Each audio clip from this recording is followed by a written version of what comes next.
I wanted to ask you a question that you probably can answer because you probably had to think about it. How do you write a good thank you note? Strange way to start a lesson, isn't it? Appreciation. Appreciation. How do you express it? How do you say? A thank you note. Be sincere. Be sincere? Okay. You go to Colossians. You go to Colossians. You want to explain that? I'm not sure I understand it. You thank the item specifically and how much you're going to enjoy using it. Okay, you talk about what you got and how it's going to benefit you in some way. No matter if it's a color sweater you hate, you just tell them how much. Okay, you lie to them if you have to, right? Lauren? Shining on their thoughtfulness. Okay, keep in mind that they went to some trouble to do and that they were thoughtful about it, okay? Build them up and encourage. Build them up and encourage, okay, good. It's interesting what you have put in thank you notes. And I've always said I think we have done ourselves disservice in society when we quit writing thank you notes. We start sending a text that says TY. Somehow that just loses its flavor at some point in time. But the next one I want you to think about is, what if you do something you don't like? What do you write? Before you answer that question, let me give you an example. When I was about 7 years old, my grandmother used to knit. Now, what she knitted was not good. And she bought whatever yarn was on sale. And so you'll know kind of from that what's going to happen. But for Christmas, she would knit things for us. She knitted me a vest one time. I was probably 7, 8 years old. A knitted vest for a 7-year-old is not exactly an appropriate gift, especially when you'd rather have a football. And it didn't really fit. She didn't have much sense of style, color, or size for that matter. And so we had this thing was there, and it was open and woven, and it kind of didn't fit real well. And my mother would say, "Isn't that sweet?" And I thought, no, it's not. I hate it. I absolutely hate this thing. And you say, but she wins it. And what kind of thank you note would you write for that? I love you, but what were you thinking? She was also kind of crusty too, so you never knew how it would get received. And that's what's difficult. What happens if you get a gift, even if you appreciate it, that you really didn't need? Now I bring that up because Paul's going to write one of those thank you notes to the Philippians today. Paul writes to them in a way that says, I really appreciate what you did, but you didn't have to because I really didn't need it. It has the flavor of, I'm not sitting here in jail wrapping a tin can across the bars asking, has the mail come yet? He has something else to say. But you go, how can you give a thank you note when you really don't need what they gave you? But that's the point for Paul. And so if you put it on a 3x5 card, this whole lesson sounds kind of like this. Thank you for your gift to me in prison, but I really didn't need it, but I do appreciate it. Now you go, how does that taste in your mouth? You get a thank you note like that. Say, well, should we have given him anything then? Paul has to address this in a way that will make it both palatable and helpful to them. And he does that, and in so he teaches us a lesson.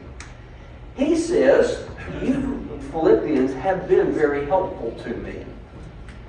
He tells them, he says, you know that at the very beginning, when he leaves Philippi in Acts 16 and goes on, apparently they have taken up a collection. Those few sayings that he's got there have taken up a collection and sent to him. When he gets to Thessalonica down the road, they send some more. And he said, there's been no one like you. When he writes to the Corinthians in 2 Corinthians chapter 8, talking about the gifts given for the aid of the poor, he will say something like this. He'll say, the churches of Macedonia, of which the Philippian church were one, they have given out of their poverty. So it tells you a lot about the Philippian church. They took a gift, when he's a king, they sent it by the hand of Epaphroditus. In chapter 2, we read about Epaphroditus, that he was their messenger. He was their representative, their apostle to Paul with this gift. He could be trusted. When he gets there, he almost dies. They don't feel good about him getting so sick. Some of them don't feel good that he seems to have cut short his mission. But Paul says, I really did appreciate what you've done.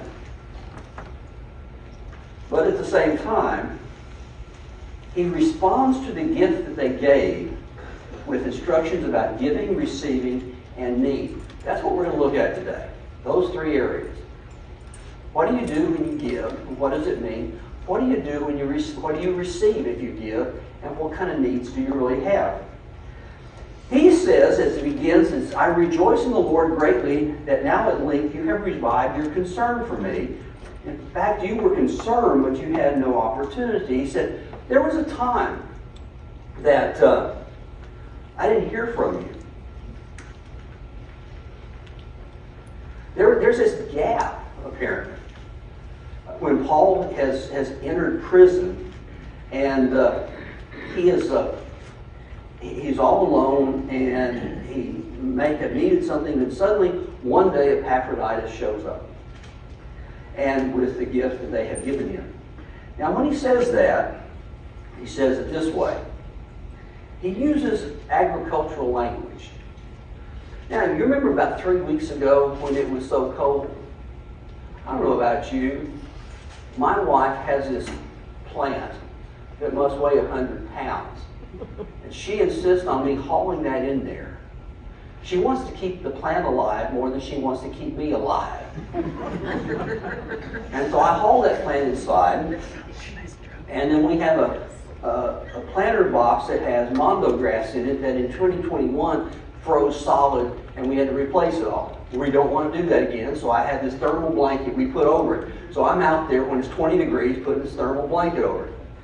And you know the reason for that, and that is nothing will grow in that kind of season. One of the big difficulties we're facing right now is it's gotten warm. You know what happens when it gets warm? The trees say, it's time to bud. And you know what happens about the 1st of March? Boom! To the bottom again. And they freeze. And it stunts the growth of the trees. It happens all the time. Paul uses that idea in this passage. He said that you have revived your concern for me. It's the word that means when the tree puts the bud on, when spring comes and winter is over, there is this reviving of life. So he said, your life and the life has been revived in me. He said, I know you wanted to, but you did not have the season. That's the word he uses.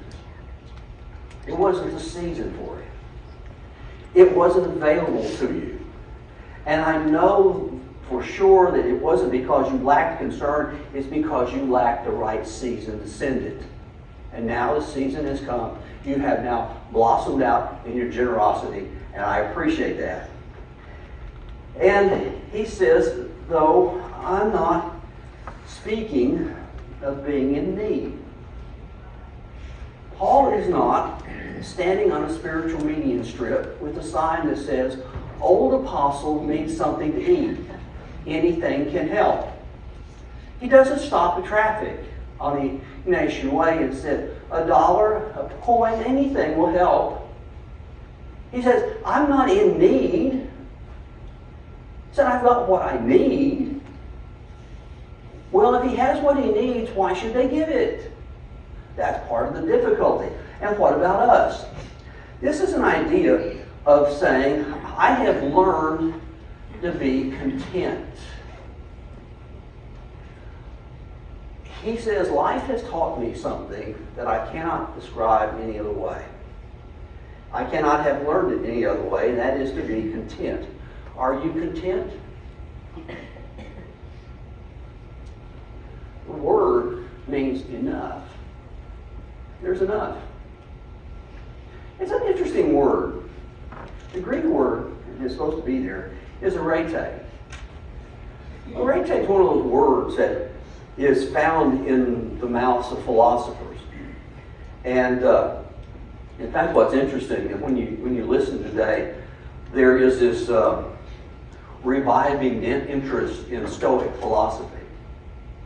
Marcus Aurelius, Aristotle, Seneca, Epictetus, all those guys, you're seeing them all over the internet. All these dead Greeks are suddenly making a run at it again.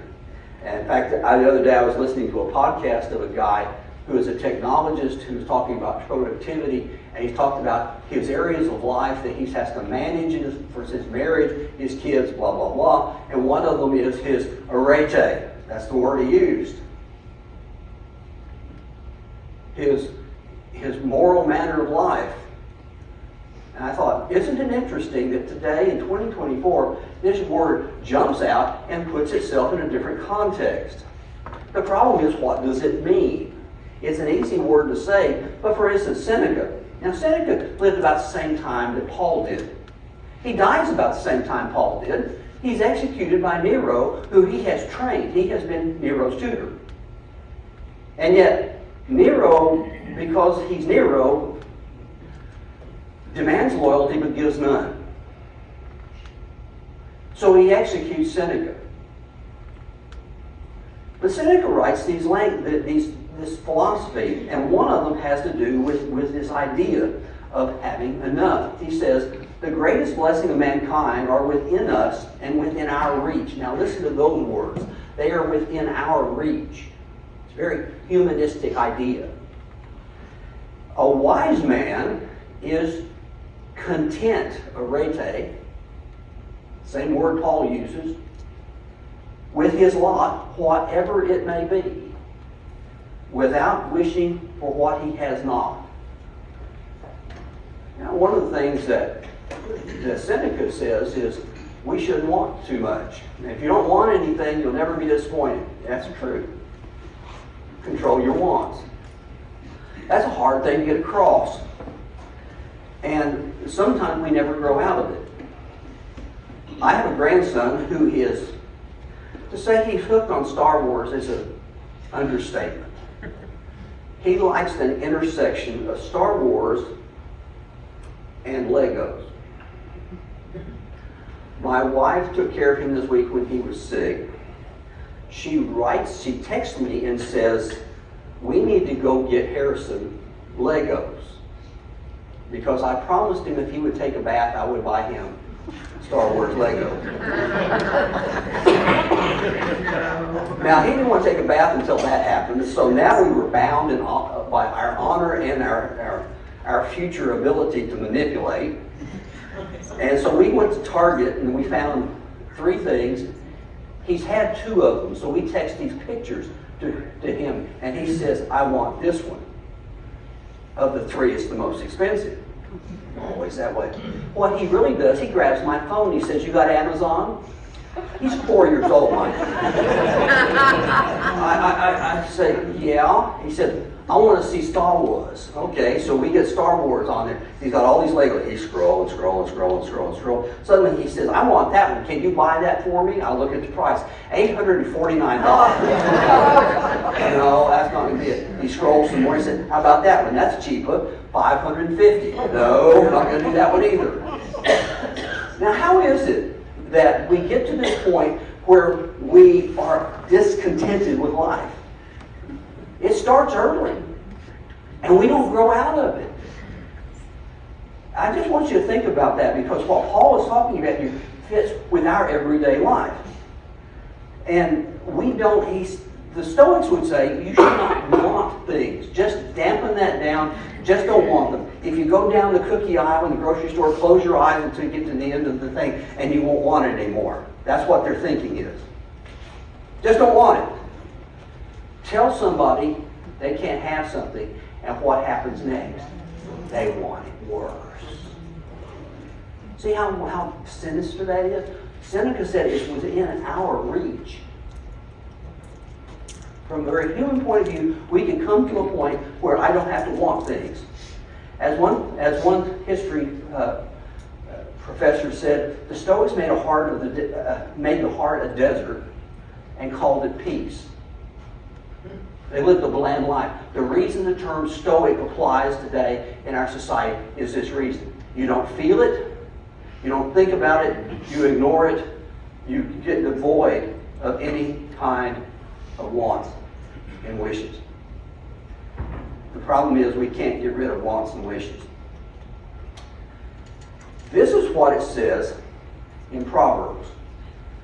The proverb writer says, the leech has 2 daughters. Give and give. 3 things that are never satisfied, 4 that never say enough. Sheol, the barren womb, the land that's never satisfied with water, and the fire that never says enough. Think about those 4 things. There's always going to be a death. Always. It's the one thing that I've learned in life, that no matter what happens, somebody's dying right now. A mother who cannot have a child will never accept the fact she can't have a child. The land that gets saturated next week will want water more. And fire doesn't know where to stop when it's burned enough. That's the image of mankind. So how much is enough? That's one of the big questions. Now, there's a little math to this. You'll have to pardon me for this, but it's the only way I'm going to express it. There's a misery equation. The misery equation says when you have more wants than needs, that equals misery. When you have everything you need, but you're always wanting more, you're going to be miserable. I don't care who you are. You know, if you've got a car, I knew a guy one time that every time he needed to change tires, he just traded in the car. I thought, are you crazy? And he answered, yeah. And so it's just nuts. But people live like this all the time. They have more wants than they have needs. They get all their needs satisfied. 95% of the world would love to have the scraps that we throw away. But we want more. It's what has driven Amazon to the #1 seller list. You can buy whatever you want, whenever you want it, and get it delivered today. But you can turn that around. There's a contentment equation as well. When you have everything you need, and that's the biggest number, you've got it all, and your wants are very low, then you have contentment. So when you keep your perspective that I've got what I need and all my wants are just nothing, then you have contentment. As long as you have what you need and keep your wants low, you'll be contented. It's a secret for contentment. At least that's exactly what the Stoics would say. Then why are we discontented? Do you have everything you need? Do you have a roof over your head? When it was so cold outside, there were people outside who were homeless. Were you warm? Do you have clothes to wear? Do you have food to eat? Do you have water to drink? Now, if you have those 4 things, you probably are in pretty good shape. Ron? I think if you want to make it a math equation, we have worldly needs and spiritual needs. Okay, there are. Okay, and if your spiritual needs are less than your earthly needs, you're going to always be earthly, Okay. not Okay. spiritual. That's right. You're always pursuing the wrong thing at some point. And we are discontented. Now, I had to write this out because it sounds insane. I couldn't get this out again if I had to, so I had to write it out so I could read it. Why are we discontented? Because enough is never enough. What if enough is not enough, so you need more than enough to have enough? Isn't that crazy? But isn't it true? I can prove it. I don't know how many years ago, I looked for it, but I couldn't find it. But there was something on Facebook one time when a hurricane was coming through the Gulf Coast that said, there's not going to be any gas. There's not going to be any gas. You better get the gas down because it's all going to be gone and we're all going to be stranded on the side of the road and we're not going to have any gas. So guess what? You go to a gas station and they got 2 miles worth of cars. Somebody would get in the car, fill their car up, drive around the block and get back in line so they could top it back off again. The insanity hit all of us. I knew there wasn't going to be a gas shortage, but when I started getting toward E, you know what happened? I asked the folks at the gas station, when do you get your gas? They said, 2:30 in the morning. I said, okay. I set my alarm for 3 o'clock in the morning. I got in my pajamas, got in my car, drove to Tom Thumb, filled up my car, and went back to bed knowing I had a full tank. That's called crazy. Crazy. Enough is never enough. Or the great toilet paper shortage of 2020.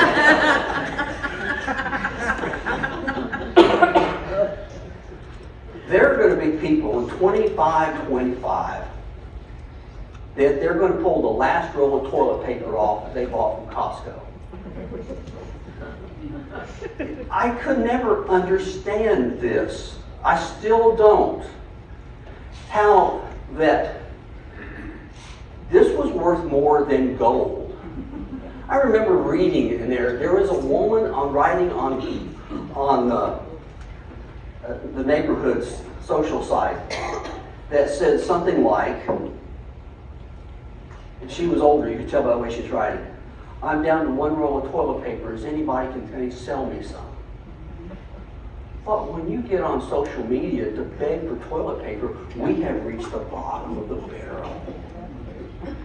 Enough was never enough because you didn't buy enough. You bought more than enough for 5,000 people. And even that, every time you thought about it, I need to get some more. Because enough is never enough, so if it's not going to be enough, you buy more, so enough will be enough. Crazy. He says, Paul does, I have learned the secret of facing plenty and hunger, of abundance and need. And then he writes a passage that we usually lift out of this, crochet on a pillow or on a wall plaque, and put it on there and make it say everything else. I can do all things through him who strengthens me. That does not mean what we say it means. We have used it to mean, if you want to be a medical doctor, God will make you a medical doctor. If you want to be an NFL quarterback, God will give you the power to do it. We've made it just absolutely ridiculous. Paul says the reason I can know what enough is because I know who gives me enough. That's really what it says. Paul, though, is not self-sufficient. That's what the Stoics believed. He was God-sufficient. He believed that he did not have enough, but God would always provide enough for his needs. A lot of differences. If you believe that God's going to give you exactly what you need, you can only be content. If you believe that you have everything you can need, there's always going to be something scratching on the back of your mind saying, do I really have it? And this is thread through all the New Testament. Jesus said in the Lord's Prayer, give us this day our daily bread. A better way to put it is give us enough bread for the day. You have enough bread for the day? Can you eat today? If you can eat today, you're in good shape. I do know of places that whatever we throw out from our dinner could feed a family of 4 for 3 days. If you have enough daily bread, you've got enough. He would say later on in that same chapter about people who are worried. He said, why are you worried? He says, think about the birds of the air. They don't go to an office and punch a clock. But they have enough to eat every day. Don't you think God, if He feeds a bird, is going to feed you? Or what about what to wear? He said, look at the lilies of the field. They're arrayed like better than Solomon in all his glory. And if God will clothe them, He'll give you something to wear, won't He? He said, do you trust God enough to give you what you need? I like this passage. It's one of my favorites. It's a difficult passage. It's about Abraham being asked by God to take his son Isaac and sacrifice him. I don't have the answer to all the questions that people have in this passage, and nobody does. But there is this uncomfortable conversation that takes place in the middle of this passage. The uncomfortable conversation is that when Isaac turns to his father as they're going up Mount Moriah, he says, okay, here's the fire, here's the wood, where's the sacrifice? Notice Abraham doesn't say, you're it. I don't think he could say that. I don't think he could get it out of himself to say, you are the one that's going to be sacrificed. Instead, he says, God will provide for Himself the lamb.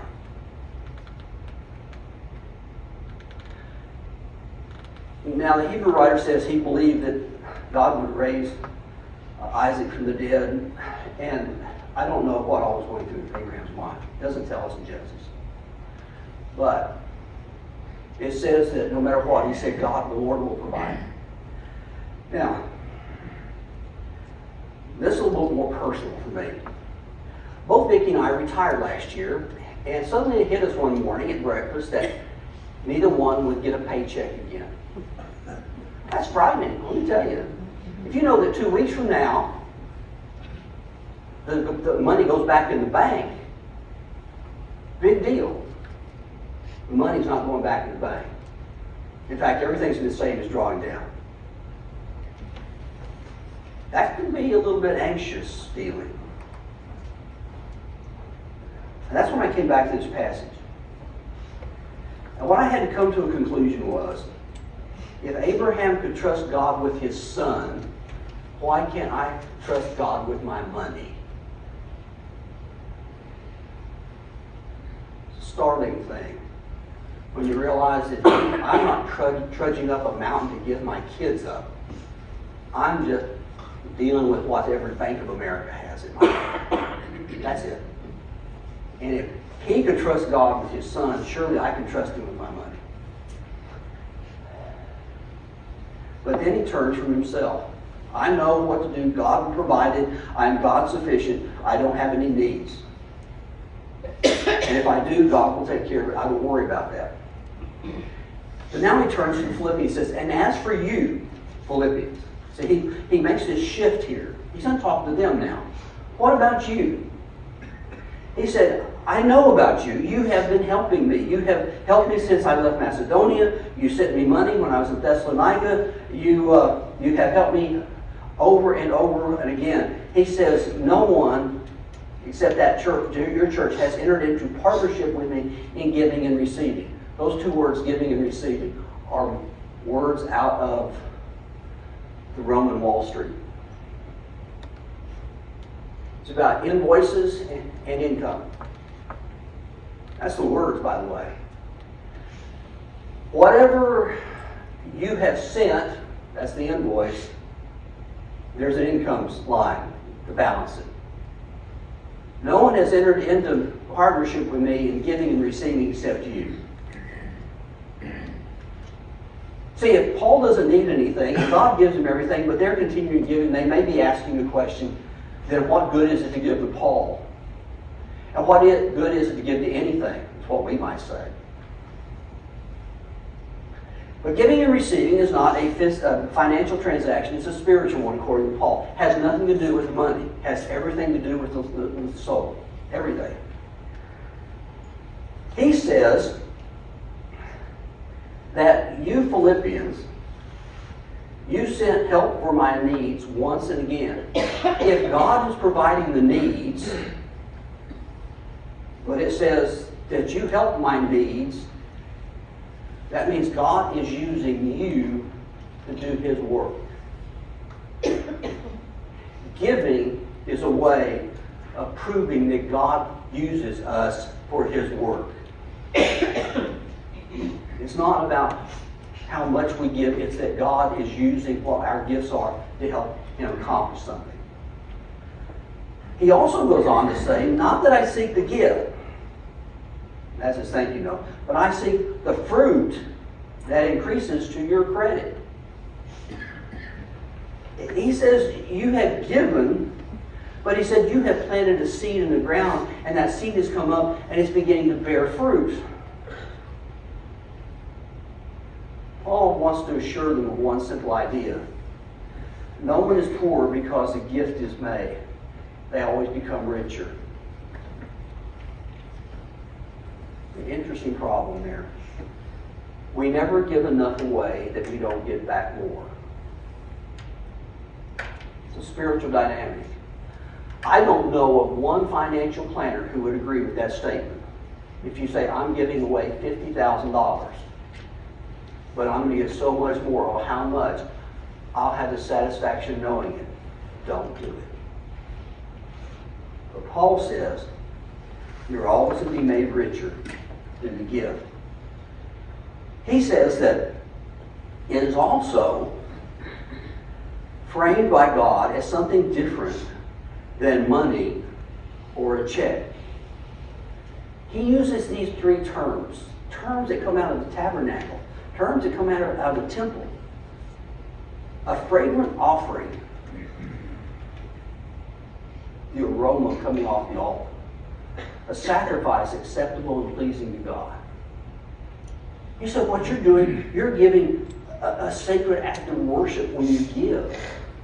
I want you to understand, it's not about me, it's about you, and it's about what your relationship with God is. And because you give, it's an act of worship. It's a powerful element when you think about it. And so he says, and my God will supply every need of yours, turns it around, every need of yours, according to the riches in glory in Christ Jesus. You'll get everything you need too. I've got everything I need. He'll give you everything you need. Everybody can be content. Everybody has enough. Nobody gives too much. Nobody gets too much. And so, the person who gives receives more from God than he gives to other people. That's kind of a truism. And you never, you cannot quantify it. That's part of the problem. You don't quantify this. Instead, you reflect on it. And I have asked people, I think I've told you before, when somebody goes on a mission trip, they come back, oh, Norman, sorry. You turn that back, you notice that verse says need, not want. That's right, exactly. God doesn't give you everything you want. He's not Santa Claus. We like to think about God as Santa Claus. Oh, well, what do you want for Christmas, little boy? And they had this list this long. God's not Santa Claus. He gives you what you need. Now, I've asked people who've gone on mission trips this question. I said, when they get back, I have said, who benefited from your trip? Who got the most out of it? Now, I know from experience what the answer is. And that is, it's not the people you went, it's you who went through who went. You got the benefit. You benefited more than they did. You didn't give as much as you got back. And yet if you were to ask them, they would say, they gave us so much. And the person would say, but I receive so much more. That's what he's trying to tell these people. That they're getting so much more than they're giving. So, 3 questions for a discontented age. First question. Do you have what you need? You know, just think about that for a moment. Do you have everything you need? You know, I don't think anybody who's here this morning can honestly say, I've got a lot of needs. You know, we have roofs over our heads. We've got food to eat.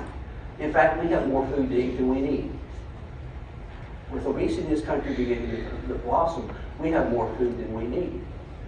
We are blessed by the curse of abundance at that point. Do you have water to drink? Do you have clothing? Do you have a house? Do you have shelter? Do you have security? Do you have all those things? I mention that because there was a situation that about the second year when I think Robert got to me. And as we were coming back one night, and man, the streets in Managua are dark. And we're in this van, and we roll up this van, suddenly there's somebody inside the van. And we look, and there's a woman who's begging. But she's not alone. She has a 2-year-old who is wandering through traffic at 9 o'clock at night, trying to get enough to eat the rest of the day and the next week. Do I have enough? I have more than that. And the question is, do you have enough? If you ever answer that question, yes, I've got my needs met, there's no reason to be discontented. The second, though, is, do you trust God to give you what you do need? There are times when we need to get a real good swift kick in our britches by saying, God's going to give us what we need. Why are you worried about it? That's a 3 a.m. discussion you need to have with yourself, by the way. When you wake up and you feel this anxiety, everybody does it at times, ask yourself the question, will God not give me what I need? And then go back to bed. That's the measure of things. Then finally, does God give you enough to share? See, the problem is, not only do we have what we need, He gives us enough to give to somebody else. And then we have more than we need because we've given away what He's given us, what we needed. No one ever comes back empty-handed from God. Now, you may not be rich physically, financially, to be rich spiritually. And you'll have enough to share.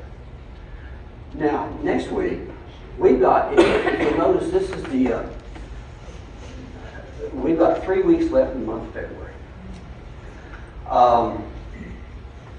There are a lot of things I can do. I can start a whole new period, but I want to start with a quarter change, 13 weeks. So that's in 1st of March. So one of the things I decided to do is think about what perplexes us the most at this time of year. Now, if you're reading through the Bible, you know what that is.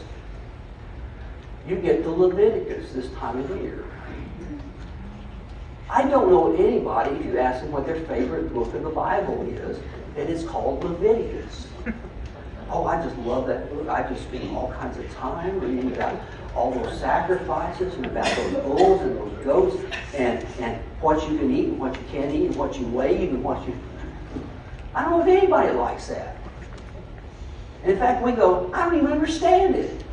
Good. Come back for 3 weeks. We're going to talk about sacrifices. Hopefully we'll get you through Leviticus sane. And that's what we're going to do the next 3 weeks. So thank you very much. We'll see you with your